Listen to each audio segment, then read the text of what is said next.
Welcome back. City Power will take over electricity supply from Eskom in some Johannesburg suburbs, including Soweto. Residents in Soweto owe Eskom 12 billion rand. Let's discuss this further with the acting CEO of City Power, Nancy. Thank you so much for staying with us, Nancy. I know I'm probably your least favorite person right now, but let's start off with the issue around City Power taking over additional suburbs, including Soweto. We know Soweto is a huge problem in terms of many of the residents not paying for their electricity consumption. How is City Power going to take on additional suburbs if there are already issues with the areas that is under City Power at the moment?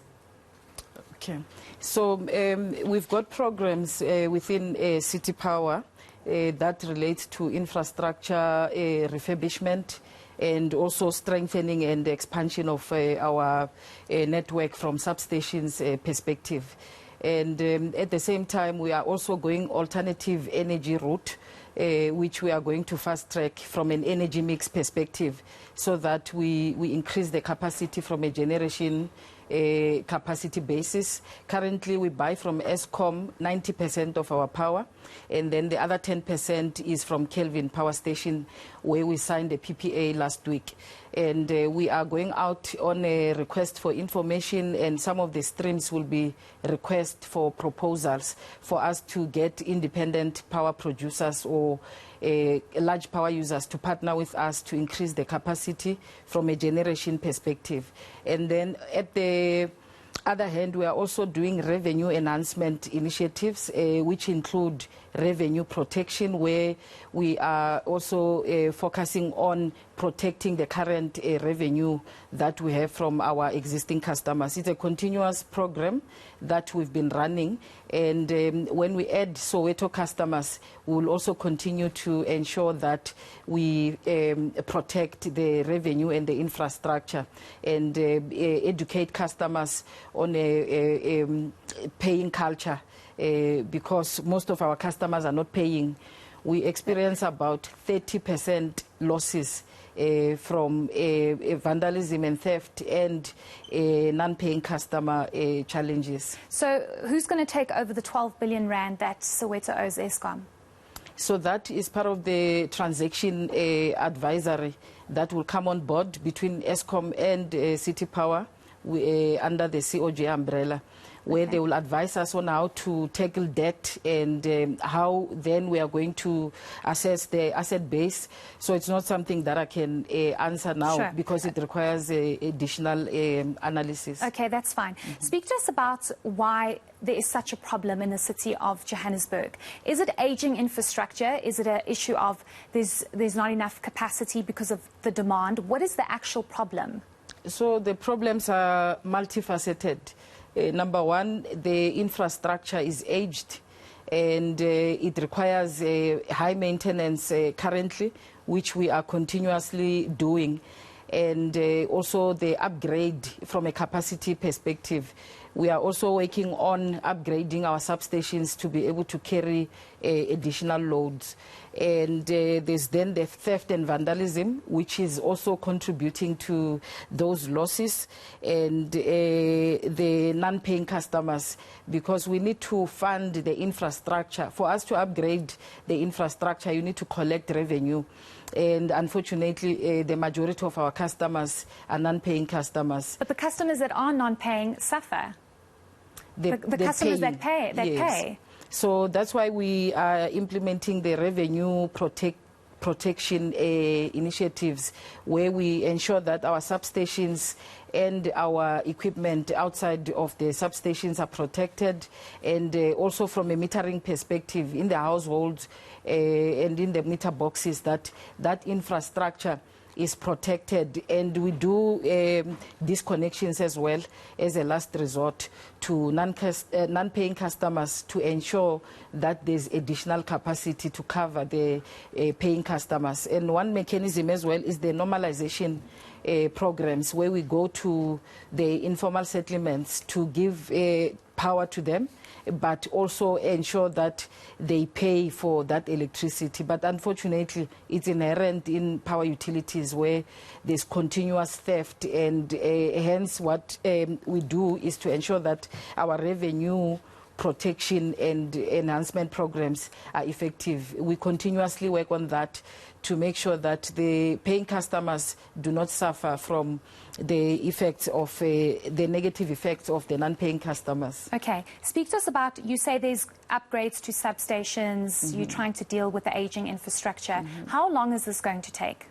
So normally a substation upgrade might take between 6 to 24 months, depending on the scope that needs to be done. Because sometimes it's just an upgrade in terms of the size of the transformer, where you need to increase the capacity to take more customers. And then in other instances, it would be a full strengthening project, which then requires other associated equipment to be replaced as well, and also including upgrades on technology, which might take between a year and 24 months period. So are you able to explain to the viewers how many substations need urgent attention? Okay, I do not have the full figures with me. That's fine. It's but not a problem. We have a program so far for CAPEX for this financial year, which is close to R1 billion that is going to be spent in this current financial year for the upgrades on our infrastructure. Okay. Speak to us about security at substations. I know just yesterday there were areas in Johannesburg, the substations were vandalized. This is an ongoing problem. This is nothing new. And if you are aware of the fact that there is vandalism and theft, what are you doing to secure these substations and make sure it doesn't continue happening? Because it's at a cost to the city, but it's also at a serious disadvantage to the residents that are paying, but then you have people vandalizing and stealing at these substations. Okay, thank you. So on our security strategy, we've got various pillars that we continue to execute and implement. Number one, we've got physical guards that guard some of the substations, and we also identify the hotspots in terms of which substations are more vulnerable to theft and vandalism. And we are also moving towards technology, where we are going to implement security with advanced technology like CCTV cameras. And also we are deploying proactive security measures, where we are going to onboard intelligence mechanisms, where we can investigate upfront in terms of the syndicates that are vandalizing our substations and our related network instruments. Okay, speak to us lastly about the billing issues. So we know that the city has just come out with a new portal that's set to better the billing system and assist residents who are overcharged or don't get their bills on time and then double charged later on. What is the city, what is City Power doing to address this issue? Because it's a huge issue. I mean, you have people that are never billed, and then you have people that are billed double or triple at times. Okay.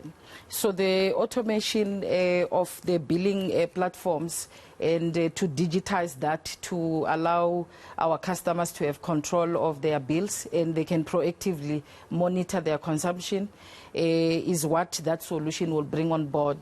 And from a City Power perspective, because that is a city solution, we are also going to engage with the service provider to find solutions from a City Power customer base perspective to ensure that we can have mobile and digital platforms where we can control, where they can view their bills and check their consumption upfront before the challenges happen. Okay. Lastly, is it ever going to get better? Am I ever going to have electricity for more than one day?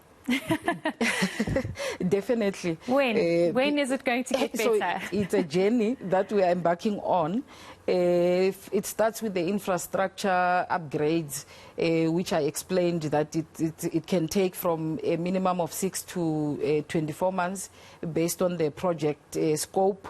And at the same time, we are going alternative energy route, where our energy mix strategy is going to be executed in this current quarter, where we are going out there to request for proposals and information from independent power producers. That will increase our generation capacity and hence stabilize the issue of electricity availability and security of supply. Okay, great. Thanks so much, Nancy, for that update. Hopefully, the issues will be sorted as quickly as possible because, as you heard, the Human Rights Commission, together with the Socio-Economic Rights Institute, saying that it is a basic human right to have services such as water and electricity. That's Nancy Maluleke, the acting CEO of City Power. Thank you for your time.